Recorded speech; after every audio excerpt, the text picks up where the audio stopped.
Good evening, everyone. Happy New Year, and welcome to District 63's Mentor Mondays. My name is Stephen Shaner. I'll be your host this evening. Without further ado, I'd like to turn this over to our moderator for the evening. Our moderator is MaryAnne Quinn. She's been a member of Toastmasters since July of 2018. She is currently president of the James K. Polk Club, and she's also our Area 54 director. She has completed the Innovative Planning path and is working on the Motivational Strategies path. She's also mentoring several TM members. Thank you so much for stepping up to do that. We need more people like you out there mentoring our members. She lives in Goodlettsville with her family and their various pets. Please welcome our moderator, MaryAnne Queen. Thank you, Stephen. Thank you. Welcome, everyone, and Happy New Year. I am honored to be your moderator tonight. The goal of our discussion is to get to know the trio of District 63 and get their thoughts on some deep issues pertaining to Toastmasters. I am deeply humbled to have this opportunity to be the one to sit down with the trio like this, but I will also do my job as moderator and will ask each panelist to be mindful of our time, provide short answers to the questions, and in complete candor, I'll admit I may get caught up in the questions and answers and may myself lose track of time. So I have a timing device of my own that I will keep one eye on.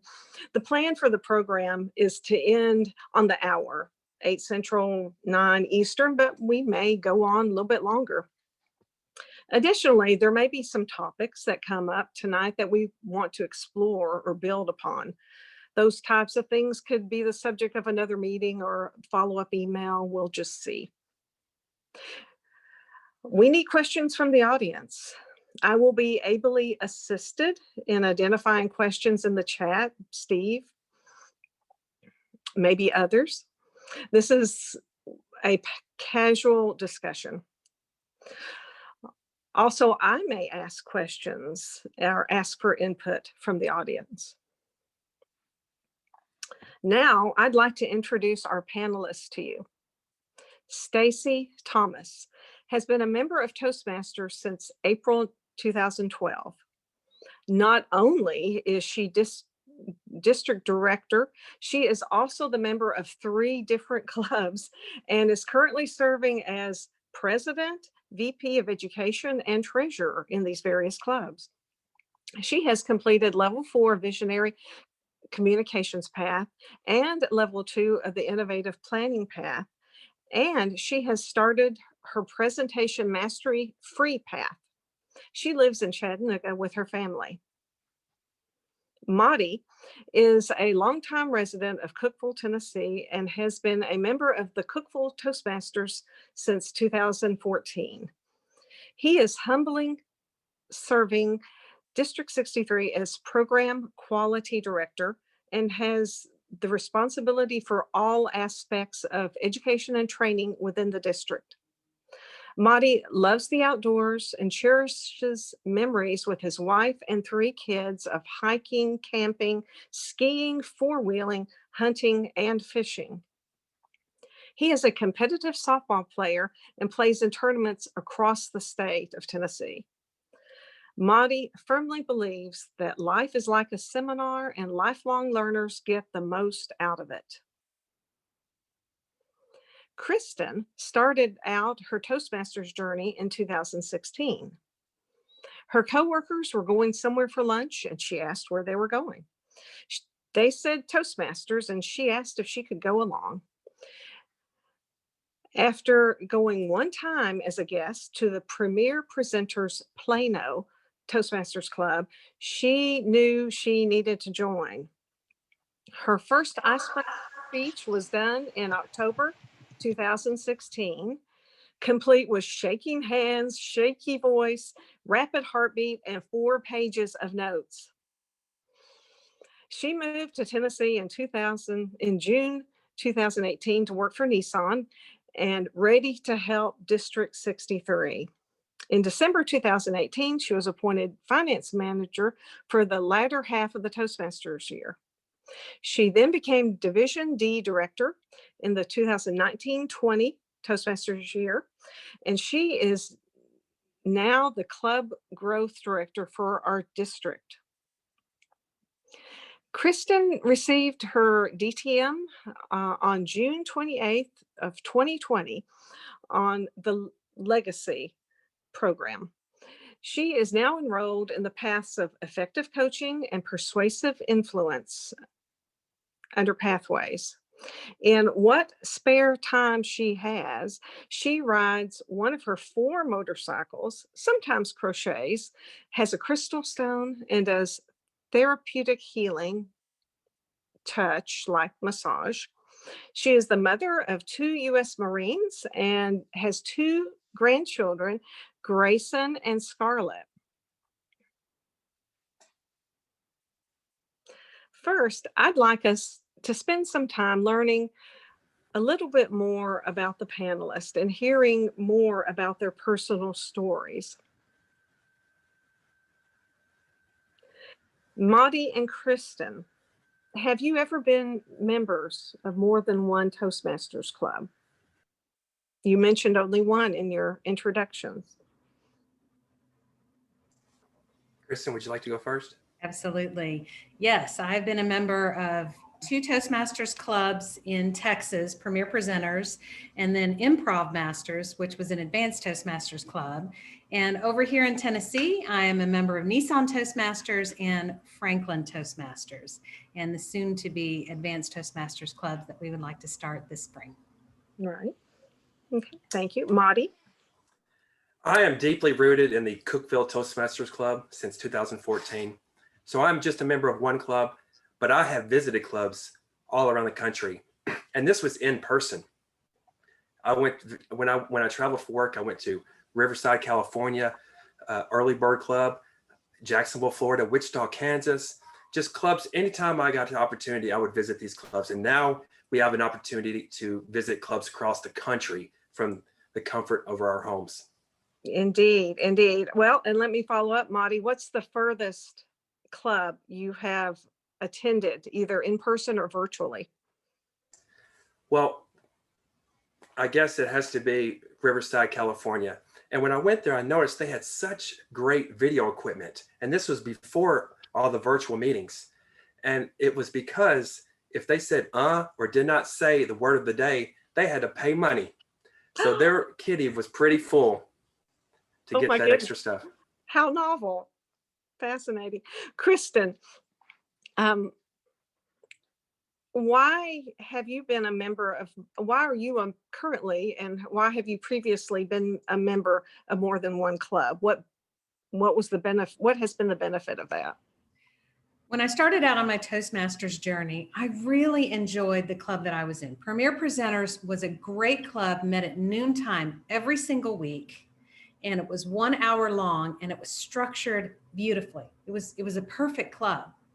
And I had no idea what was outside of my own club in Toastmasters. I didn't know what an area director was, divisions. We didn't have D, C, D, B, A.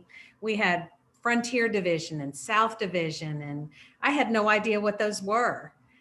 And then I started going to contests, and I thought, oh, there's other clubs around here. And as I started speaking more, I was invited to what was called the Improv Masters Toastmasters Club. It was so cool because we sat down and we had dinner. It was totally unlike Premier Presenters, and everything was improvised. Everything from all the speeches to the table topics. And the first table topics that I did, I'd gotten a picture of this person.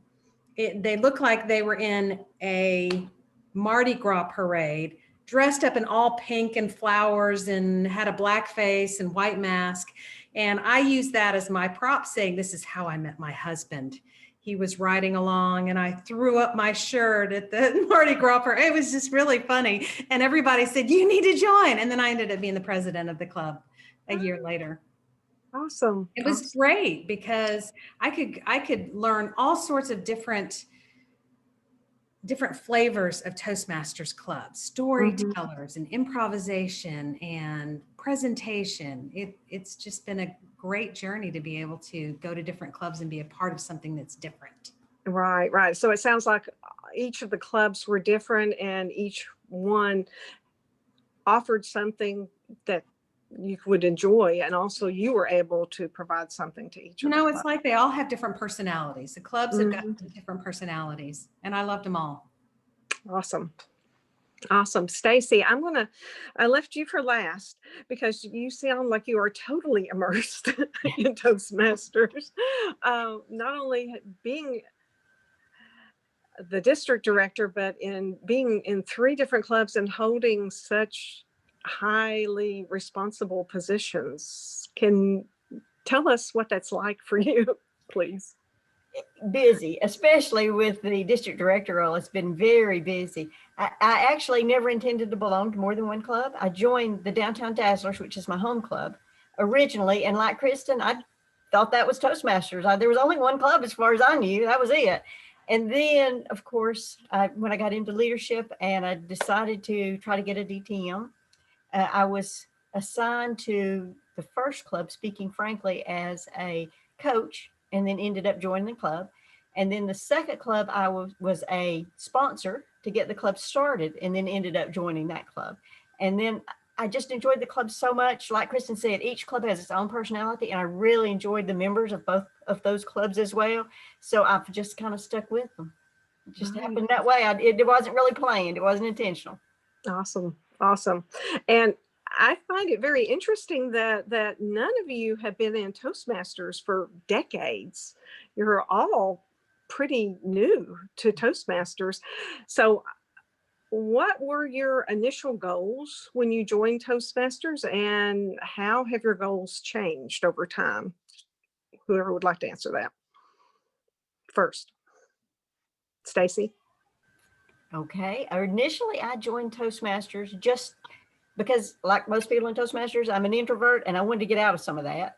And I was terrified of speaking in front of a small group, and I wanted to work on that. And that was it. That's all. I wasn't interested in the rest of it. When I started, they gave me 2 books, one about communication and one about leadership. And I threw the leadership over there and just looked at communication, because that was really all I was interested in working on.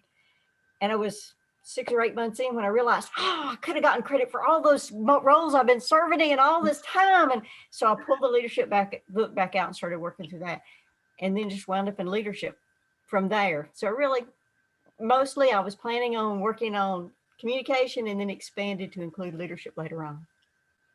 Audie, Kristen? Well, I joined Toastmasters, and it was a gift. I mean, it was really a gift. My father paid for my first year of membership. So I went to a meeting, I saw it, and not just it, I saw all of it. And I wanted to learn how to communicate confidently, irregardless of how I felt, on how to create impactful statements, on how to keep an audience attention, even if I'm nervous. So that's basically, I wanted to overcome this nervousness, and I wanted to be able to prepare speeches so that nerves could not affect me. Makes sense. I love that. When I joined Toastmasters, I just wanted to speak effectively. And I didn't even know what a DTM was. I got the 2 books and I was like, okay, I've got to do all of this stuff. That doesn't seem too hard. And I'm really goal driven. So if I have a goal to go for, then I want to do every single one of them. I want to do it the best, and I want to do it fast. So I started on my CC, and I got that fairly quickly. And then I was looking at all these people that were DTMs, and I was like, what's that? I think I might want to do that. And I was thinking, oh my gosh, look at all of this stuff I've got to go through. You know what? I can do that. And I just started going along. Once I found out that there was another level to go to, I started on that. I didn't know what the top was. I had no idea what district leadership was. I didn't know that all of Toastmasters and the path that I took with the legacy program had the high performance leadership project and had all of this intricate leadership stuff. I didn't know that at all. So as I was going along and I was learning it, it just got better and better for me. And I'm goal driven. If it's out there, I want to get it. Awesome. Yeah. Obviously you are goal driven. Kristen, obviously all of you are. So Kristen and Stacy, it sounds like you guys are first generation Toastmasters. Monty, was your father a Toastmaster? Or did he just thought highly of the program? No, he has been a Toastmaster for several years, except he's also one of the ones that has not joined Zoom. I've tried to get him on Zoom, but he's taking a break right now. Well, as a matter of fact, when Marty first joined my team, when I was the club growth director, Marty was going to be on my team, and we went to TLI in Cookeville. For some reason or other, Marty didn't come, but his dad was there. So I introduced his dad when I introduced the team instead, because that was really cool. I don't think I'd ever met Marty, and I know I hadn't met his dad. That's awesome. That's awesome. How would you say that Toastmasters has affected your personal life, either you individually, relationships with others? You know, the thing that I like most about Toastmasters is the networking, getting to know people, and the personal development. All of that together is just wrapped up in this one little program that has just opened up my eyes to so many new people and has really helped me grow personally and absolutely professionally. Because if I wasn't in Toastmasters, and so were my best friends for a long, long time. And I didn't feel that I was as effective at speaking, but once I got into there and started speaking, it helped me get my job at Nissan. Awesome. Marty, Stacy, how has Toastmasters affected your personal lives? Well, I mean, just like what Kristen said, except for the fact that it has made me realize I'm just one of those dedicated people who believe in all work and no pay. Yeah, I've noticed the pay is low in Toastmasters. Hey, come and join the State Guard, Marty. I'm also a part of that, which I didn't mention. Oh, awesome. Stacy, do you want to answer the question? Well, as a matter of fact, it's about the same with me. I originally was very intimidated by Toastmasters and by all of this stuff. The self-esteem piece is what I have gotten the most out of. Most of my friends and my acquaintances were all work related because that's where I was centered, or church. And then now it's just opened up and it's included so many Toastmasters from not only across the state, but even I've met people across the world. And that has just been incredibly awesome. Yes. I've really enjoyed it. Awesome. Awesome. Well, I didn't ask you, Stacy, where is the furthest club you have visited, like virtually? Have you? Virtually, yes. Virtually, I have. Oh man, we were so lucky because this year the conference was online, and so we visited clubs in Australia. We visited China. We visited several places that were just incredible. And even going to the conference, the same thing. And Marty knows this. When we actually got to physically go to a conference, you meet people from everywhere, and it is just fantastic. And they all get along so well. I decided the first conference that everybody in the world should be Toastmasters, and that way everybody would get along and we wouldn't have any fighting or anything. It'd be great. Awesome. Awesome. I want to stay on the theme of your personal lives for just a couple of more questions. And then I do want to explore a little bit more about upcoming conferences and whatnot. But I know, Marty, you talked about your personal interest. You talked about your kids. You talked about things you've done with your kids. You talked about softball. Explain to me, what is a year of, is it travel softball? Yes, it's just tournament softball. And, I realize that Toastmasters, is my passion as well. And it's a big part of who I am. But, I also like to be outdoors. I think that the best day or the worst day of being on the softball field is better than the best day of staying home and watching TV. So I love being outdoors, and I definitely get a lot more memories that way. I understand that. Now, Marty, do you have a bucket list? And if so, name one or two things that you've not done that you want to do? Well, I've always wanted to learn how to play the guitar. I have a guitar, and everyone in my family has a guitar, but you have to pick it up and pick at it. It takes perseverance and patience and practice. And that's just something I don't really have that passion for right now, but I definitely want to learn how to play that. Right. And I also want to, own my own land. I did have some land, but I sold it. But I want to be able to have my own land so I can do all my recreational activities on it. I understand.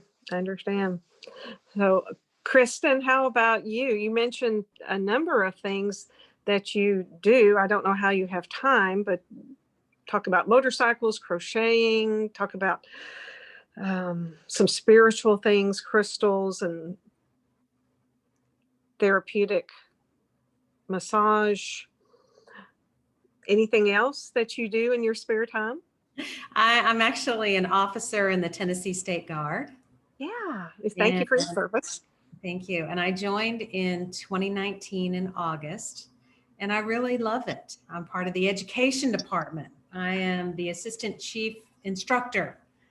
So I know that a lot of my Toastmasters has really taken me very, very far in that.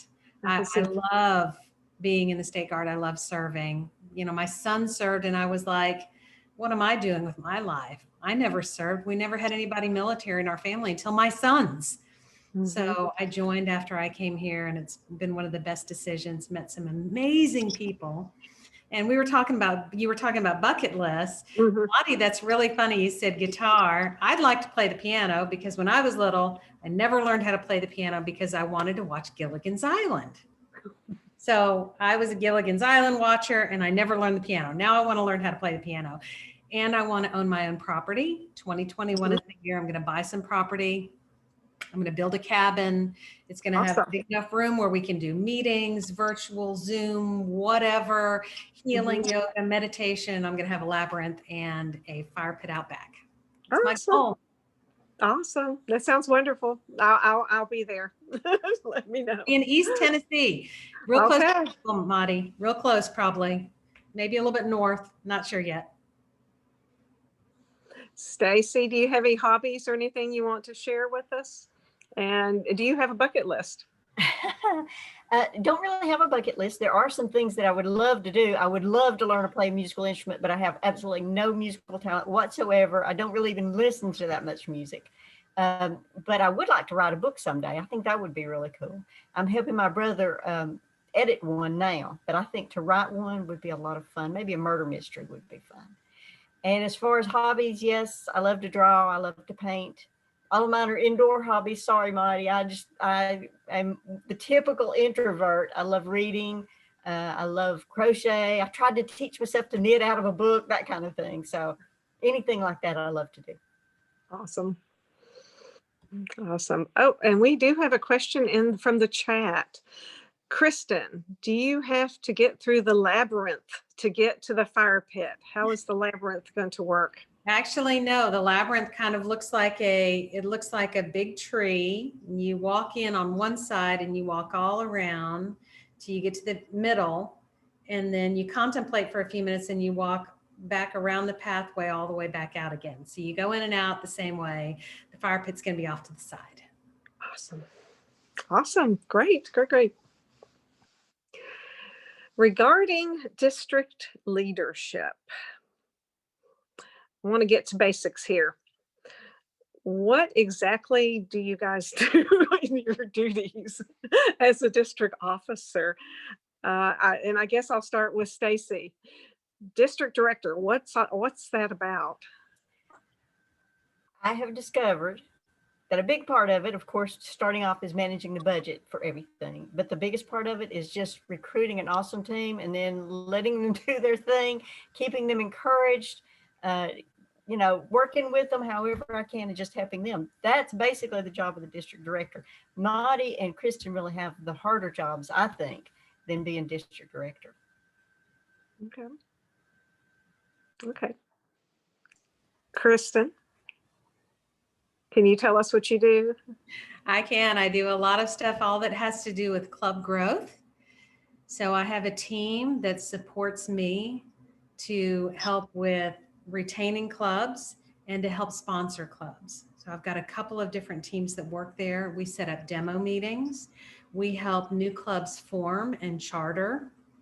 And those clubs that are struggling, we reach out to and see if we can keep them and we can retain them.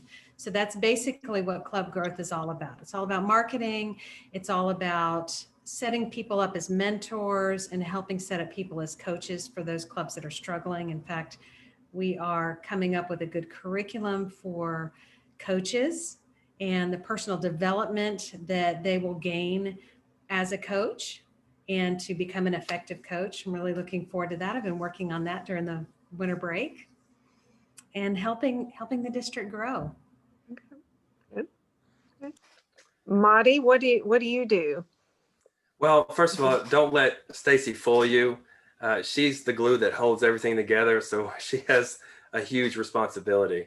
But as the program quality director, I'm responsible for all aspects of education and training within the district. So this includes supporting quality club programming efforts, promoting the Distinguished Club Program, and planning and executing the conference, which may or may not be in person this year. All right, time will tell. Time will tell. So, Stacy, let me come to you. What does your life look like as far as being district director on a daily basis, weekly basis, monthly basis? A lot of meetings? You know, a lot of meetings, but a lot of them are club meetings. And to be honest with you, I am so glad we went online because it's given me an opportunity to visit clubs that I would never have had an opportunity to visit before. Just you couldn't physically get to all the clubs. But as it is now, I have visited clubs all over the district, even further than that, but certainly all over our district. I've gotten to spend time with clubs that I had never met any of the people there before, but it has been fantastic. A lot of emails going back and forth, a lot of training. Kristen, Marty, and I have training coming up this month. So we'll actually spend a couple of Saturdays all day long on training.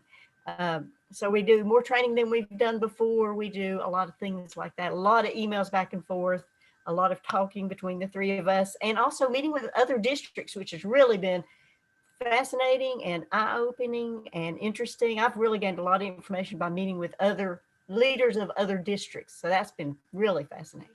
Good. So there's a lot of synergy that goes on between Yes. our district and the others. Yes. Okay, cool. And I will ask this question of any or all three of you. Have you learned anything from district leadership specifically, being a district leader as opposed to just being a club officer? Is there, or to say it another way, have you had any surprises as a district officer, something you weren't anticipating?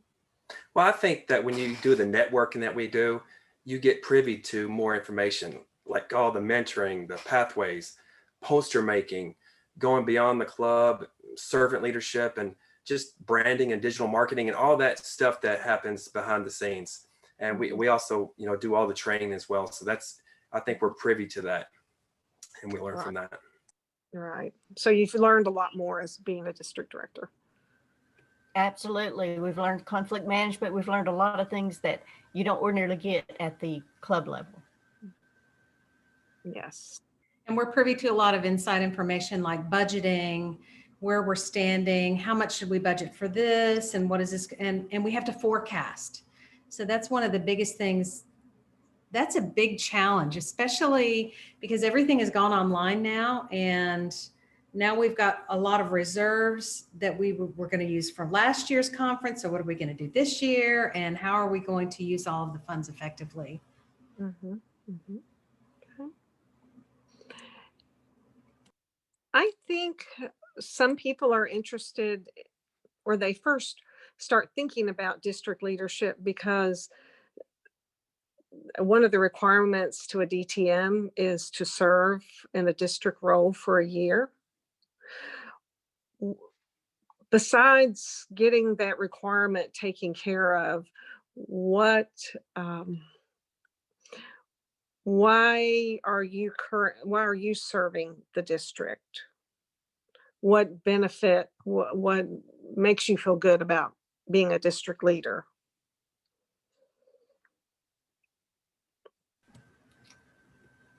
Kristen, you want to go first? Anybody? I was going to say personally, I love meeting new people. I love seeing people grow. I love seeing people go from doing something that's good and making it into something great, especially with their personal lives. I mean, it's not all about what's in it for me. I mean, it can't be.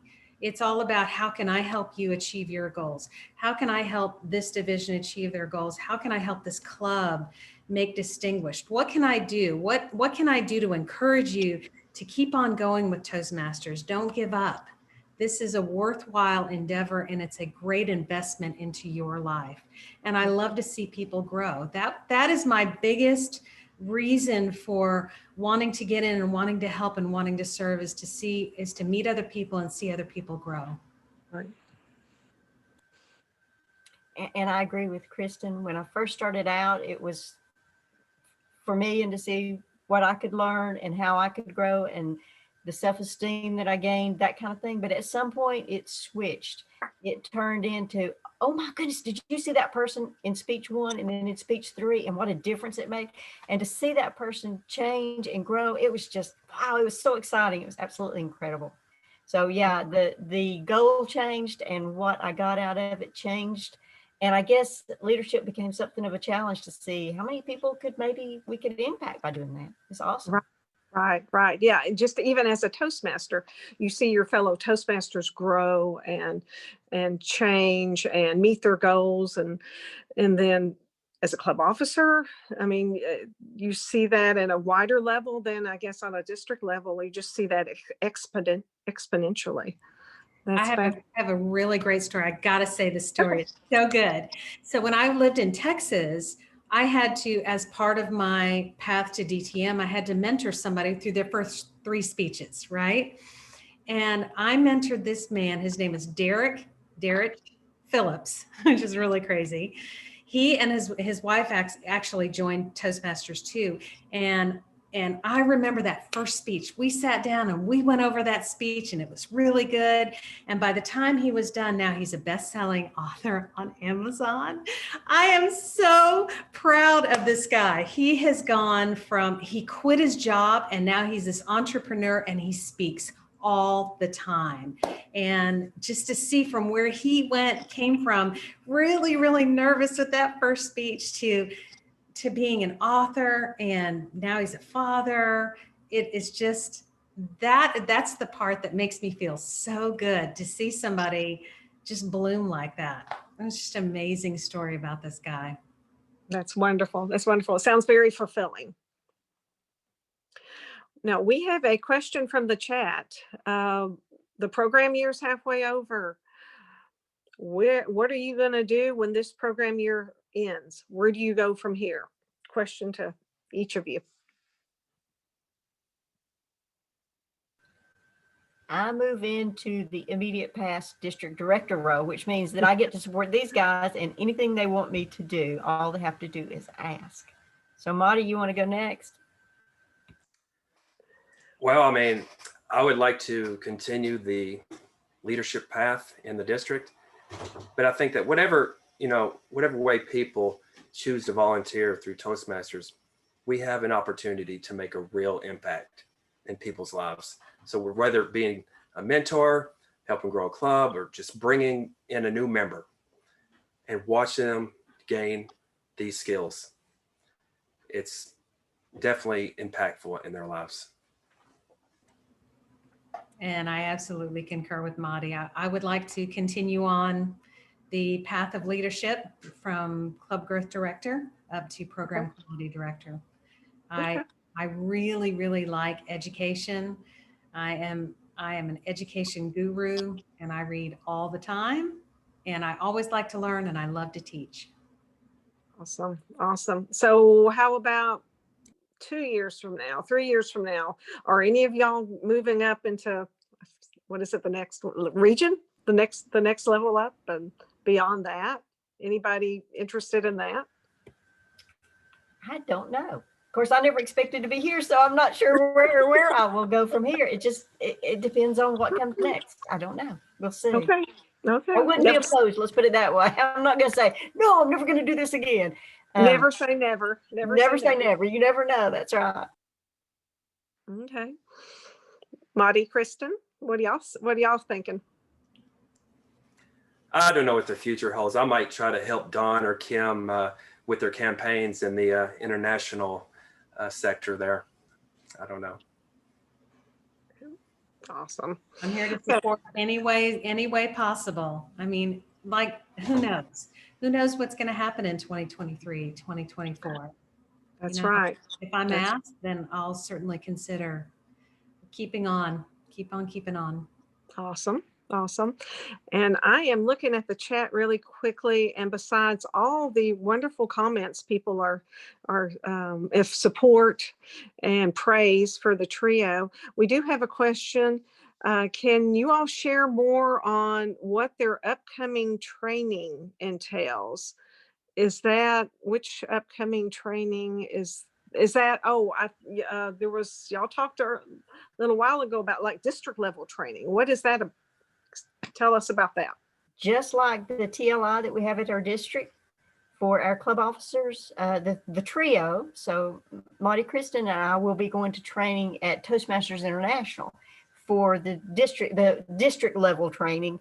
And right now, of course, just like our training, it's online. So we don't get to go anywhere. We just get to go up to our computer and sit down. But it's really great training. That's where we get some of the enhanced training we were talking about, conflict management, that kind of thing. That's where that comes in. Awesome. Okay. And great. we actually try to bring some of that back, hopefully, and use it with our deck meetings and also at TLIs. Good. Good deal. Good. I'd like to move into the area of the future of Toastmasters. We talked a little bit about what your futures might bring individually, but do you have any comments about or thoughts about what the clubs are going to look like once quarantine is over? Are we going to see hybrid clubs, online only clubs? What are y'all's thoughts about that?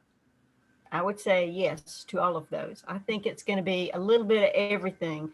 It's kind of, now that the cat is out of the bag, I don't think there's any putting it back in. I think clubs there will be hybrid clubs, there will be only online clubs, and there will be clubs that meet strictly in person. It's just up to the individual club levels. But I think clubs have really enjoyed the freedom that meeting online gave them. It gave them the freedom, for one thing, to recruit people from across the country. Kristen has one club that she's working with right now, and they are recruiting from across their company, which means across the United States. Anywhere that they have an organization, they're recruiting them together. So it's going to make it much easier for them to get their initial 20 members to start their new clubs. Yes. I think now that the district is allowing online clubs to belong to a district, which they didn't before, I think that's going to make a huge difference in the number of online clubs only that get started as well. So I think it's going to be a little bit of all of those just mixed together. I can't imagine that we would go back to meeting only in person and nothing else. And Matt Kinsey has even said that genie's not going back in the bottle. You know, online meetings, trainings are more than likely going to be allowed forever. Yes. Yeah, whether we like it or not, the face of Toastmasters is completely changed, 100%. But I really believe that, you know, it is what you make it out to be. Let's set our filters on making this the most positive as it can be. Now being online, you can meet people that you would have never otherwise met in your little 15 to 20 to 25 member club. Now you can meet people from all over the world because all you have to do is just log on to their meeting. Right, right. I know I'm an area director, and one of the clubs in my area has a new member who is from another country. So I imagine we'll see more of that as well. And we have another question from the chat, and I think I just lost it. It was, what are some of the differences you've seen between our district and other districts? How's our district different or the same compared to other districts? Any comments? You know, one of the things that always surprised me when I first started going to these inter-district meetings where several different districts would get together and meet, I was kind of surprised that a lot of the other districts had quite a bit of conflict going on. And that always surprised me. Our district right now runs so well. Everybody seems to get along. Everybody seems to be working in the same direction, pushing in the same direction. And it has really surprised me that other districts, it's a volunteer organization. What are you fighting about? I never understood that. And I love the way our district gets along. So that's one good thing. I think our district is really a leg up on everybody else. Another thing that I noticed that happened last year is when the pandemic happened, most of our clubs immediately went online. Not all the districts had that particular thing happen. And then also we immediately switched our conference over to an online conference. A lot of districts simply canceled. So I think we have a lot of people who are very creative and very forward thinking and willing to jump in there and take a risk. And I'm not sure that every district maybe has advantage of that particular thing. So that's some of the things that I see. Monty, Kristen, what about you guys? Yeah, I think that the politics, that's the biggest thing that I noticed coming over here to D63. Whereas my old district, there was a lot of politics. There were a lot of cliques. There were elite clubs, and they just felt like they were untouchable. I haven't found that at all in D63. It's got to be that Tennessee charm. Yeah, we definitely have some fine folks in leadership. And you know what? I think it's because here in the South, we're kind, right? If you look at some of these other districts, they have problems with people stepping up and effectively leading, getting people to take ownership, and also to get people to quit complaining about pathways. And I think in our district, that's not the case. And so, and our leadership has done great, has been proactive, and that trickles down to our clubs. Awesome. Thank you. But I have a question that's a little difficult to follow up on that. There are some clubs that are struggling with membership engagement, that are struggling with getting new members. Do you have any suggestions for those clubs? What can we do to encourage those clubs with membership engagement and with getting new members? Well, it all starts out with the leadership of that club. If the leadership would reach out to us and let us know what's going on, maybe what we could do is set up that club with a sister club who can come in and be a guide and be like a club that coaches another club, but not actually getting credit as a coach, right? I haven't had hardly any clubs reach out to me saying, hey, we need coaches. We need a coach. We have less than 12 members. We'd like to have somebody step up and help coach this club. We haven't had a lot of that. So it could be, maybe they're just afraid. Maybe they just think it's going to be too much work. Maybe there's a little bit of pandemic fatigue. It could be any number of things, but the communication is the biggest key. If you are struggling, reach out. Let us know. We need to know, because if we don't know, if you're struggling internally, maybe you do have 19 members or 20 members, but boy, you're really struggling even to keep those. Reach out to us. Maybe we could give you some insight and some help. Awesome. Thank you. A Toastmaster club needs to have two things. You need to have fun and you need to learn. Those two things attract people to come and be engaged. So it's always good to invite guest speakers, people of importance that people want to listen to. So it's the virtual Toastmaster that is responsible for that fun. Yes, I agree.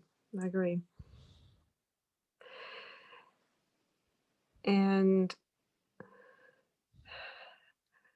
how there is something that's called Zoom burnout. Have y'all heard of Zoom burnout?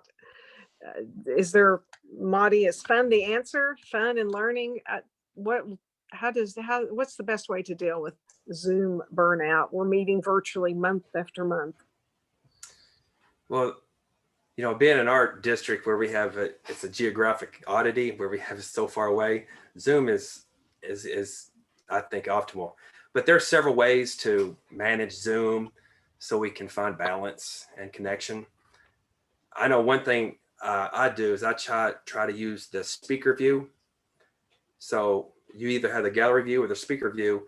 When you have the speaker view, you only see one person, and you can put more attention on that person rather than all the peripheral. Awesome. And that might help. Okay. I didn't think about that. That sounds great. MaryAnne, we have a question in the chat. Okay. It is, what is the status on the health of the district?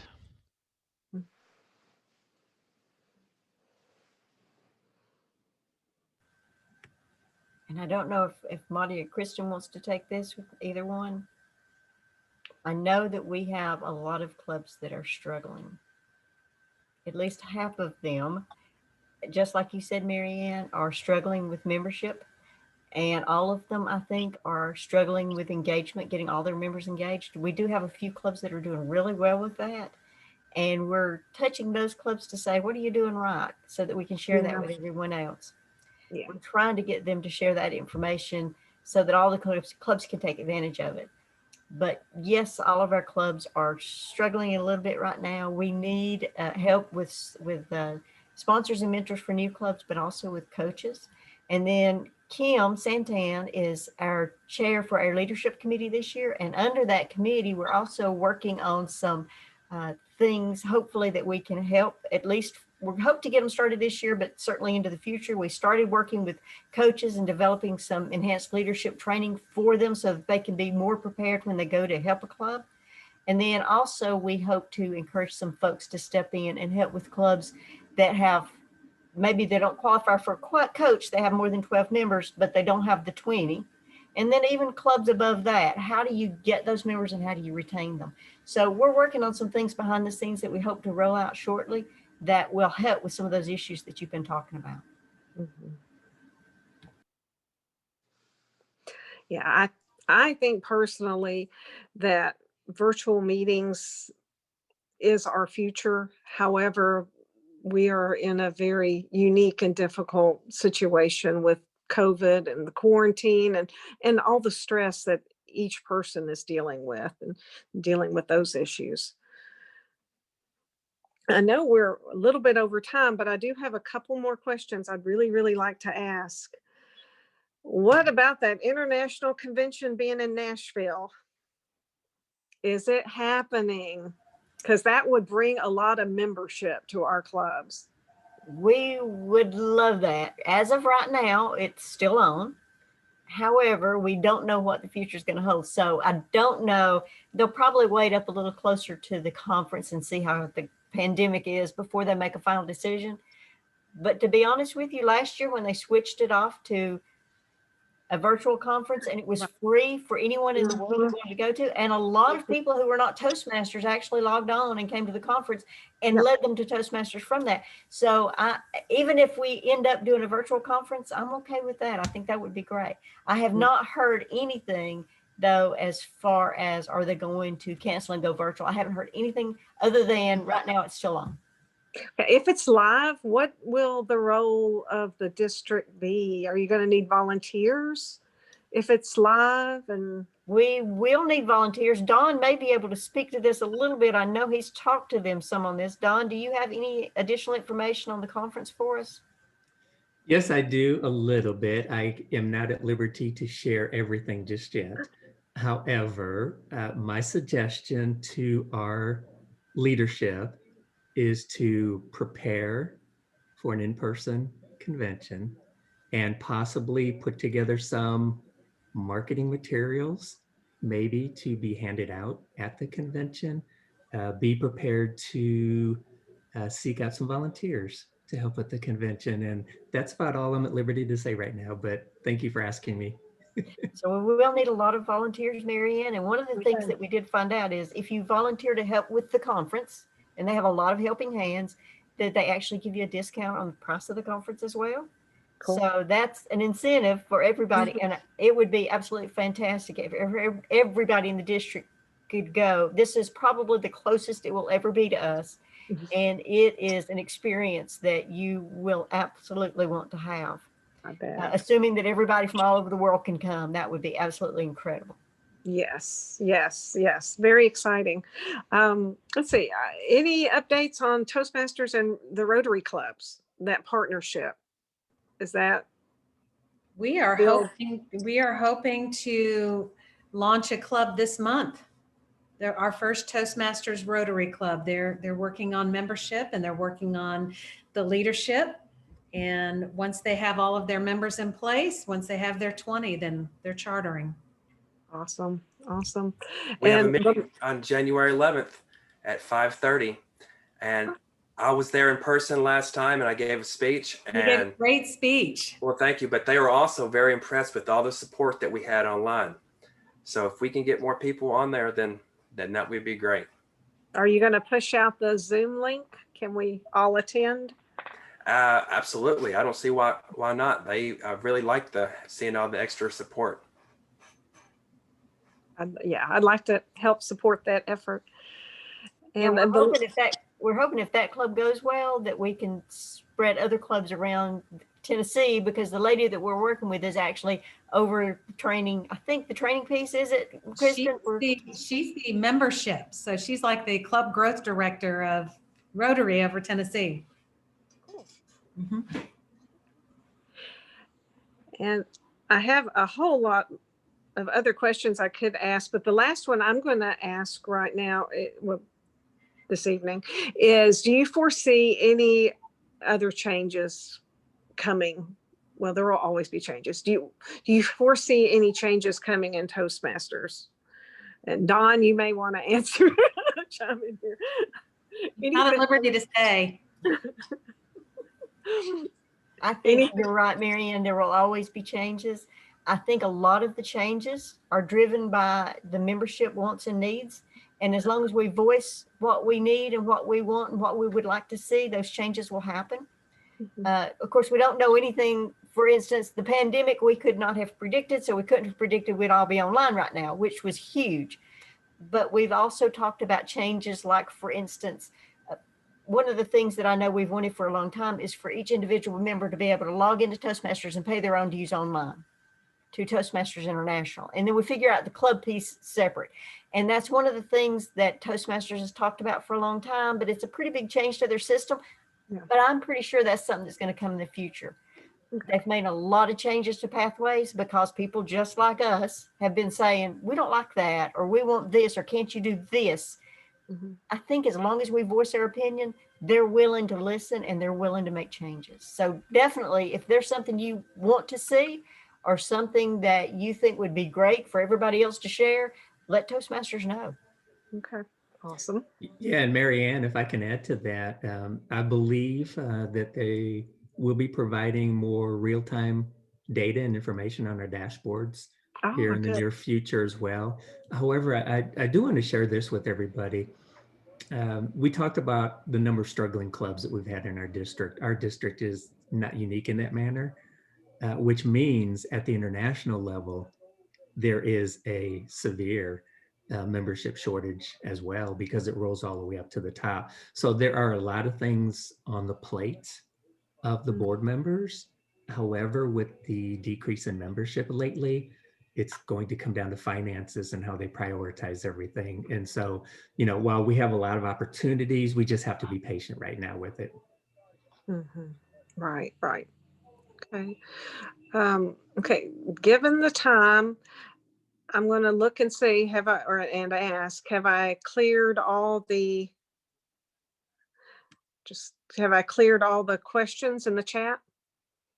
Yes, I don't see any more. Thank you, Stephen. And any last words from our panelists? Any parting words, I guess, not last words. It seems too final. Any parting words for this evening? I'm hoping that everybody has a fantastic new year, and certainly the second part of our Toastmasters year. If you need anything, please get in touch with us. We would love to work with all of our members and all of our clubs to make this a fantastic year. I know it's a different year than we've had before, but that doesn't mean it can't be a fantastic year. We just have to work at it a little differently than we have in the past. So we would love to have any ideas that anyone has. We will entertain those ideas and we will do what we can. I'd like to thank everyone for attending tonight's Mentor Monday. Stephen Shaner has done an excellent job in hosting these webinars. And, you know, a big part of success is you have to show up to grow up. So thank you all for that. And lastly, I would like to say 2020 is gone. So many people thought that it was a horrible year. But if you take a look at perspective, you grow the most through your adversities. You don't grow the most if you're just sitting around just content and being a blob, right? A plant doesn't grow unless it has to fight against gravity. So last year was a year of extreme personal change within all of us. And if we take that into 2021, knowing that we made it past all of this hardships, that now we are in a position to move forward in positivity and all of those things that we want to do in our lives, then, and we start to focus on that, focusing on that is what's going to make the whole difference. And then just going out there and just doing it and knowing that 2020 was a season. It's not forever. It will not be forever. That season is over. We just have to look forward to the next season. What season is it going to be for you? Very good. Very good. Very well put. Thank you, Kristen.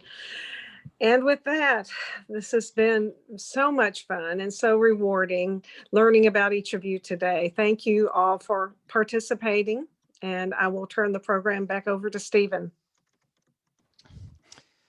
Thank you, Mary Ann, for doing such a wonderful job as our moderator this evening. Let's give her a big round of applause. Great job, great questions. One of the things I love about this organization is getting to know people and to hear their stories. And we certainly got a lot of that tonight. And I really appreciate the questions and how you brought those answers out from the trio. As an observation, being a past region advisor, and I've had the opportunity to mentor at least one trio member every year for the last 10 years. And I've seen some things that successful trios do and some other trios that don't do these things aren't quite as successful, but I certainly see this in our current trio. Number one, they're communicating with each other and we can see that. Mm-hmm. They're having fun. And that's so important for us as members to see that in our trio and to see that in our leaders. And the three of you are exceptional at this. And I can honestly say it's the best I've ever seen. Thanks on behalf of all the members for everything that you do. You do make a difference every single day in the lives of our members. And thank you for stepping up and doing that. Thanks so much. And let's see, for the good of the district, we have a couple of things. Kim, you have an announcement to make? I do. I'm so excited. Thank you, Trio, for your insight tonight. I hope some of you maybe are feeling inspired to possibly move up into district leadership. So I am accepting applications for the 21-22 Toastmasters year. If you're interested in being a trio member or a division director, your applications are due no later than January 31st. There are no exceptions. If you don't get it by January 31st, you cannot run on the ballot. You have to run from the floor at the business meeting. If you're interested in an area director role, those applications are due by March 30th. And so if you could get those to me also, I'll take them anytime. If you have anyone that is interested, but maybe not sure, want to talk a little bit more about it, please send them my way. I'd love to set up time to chat with them. This is a great time to expand your leadership and communication skills. So be in contact with me. Thank you, Kim. Appreciate that. And please do step up these roles. I promise you that when you serve in these roles, you will grow, you will learn, you will make new friendships, you will have a fun time. Please consider stepping up into these district roles. They are wonderful. They really are. Let's see. Next week we had scheduled a speech craft. I've not been able to get a hold of anybody that can do that session for us. I'm going to keep trying this week. Otherwise, I might end up doing another Moments of Truth session next week. So stay tuned for that. On January 18th, we've got contest training. Kim, you'll be taking that one. Looking forward to that. So that's what we have coming up the next couple of weeks. Do we have anything else for the good of the district? Stephen, I have a suggestion, and you may have already reached out to him for the Speechcraft session, but I do know that Dean Phillips is getting ready to do a Speechcraft for an organization. That could be a possibility for that session. Okay, I'll reach out to Dean. Thanks for letting me know. Mhm. Appreciate that. Anything else for the good of the district? Yeah, this is Jabbar. My shameless plug every week. We do have our upcoming TLI Officer Training Makeup on January the 16th. That is upcoming. And so we still have a few roles open rather. And so we're reaching out to people to get some, and Dory and others are helping me do that. Christina, thank you in advance for willing to do the one of the general sessions. And then Monty will be providing to us shortly, hopefully, the link for the job form. I have been bugging him. I've gotten so used to him responding quickly to all my emails. I'm like, he's not responding. It's been 3 days. So I do know he's busy. So that's the plug for the upcoming TLI officer training for District D and E. Thank you much. Anything else? Well, again, Happy New Year to everyone. And I hope everyone has a much better 2021 than we had in 2020. Wishing you all the success in the world in your clubs and everything else in your life as well.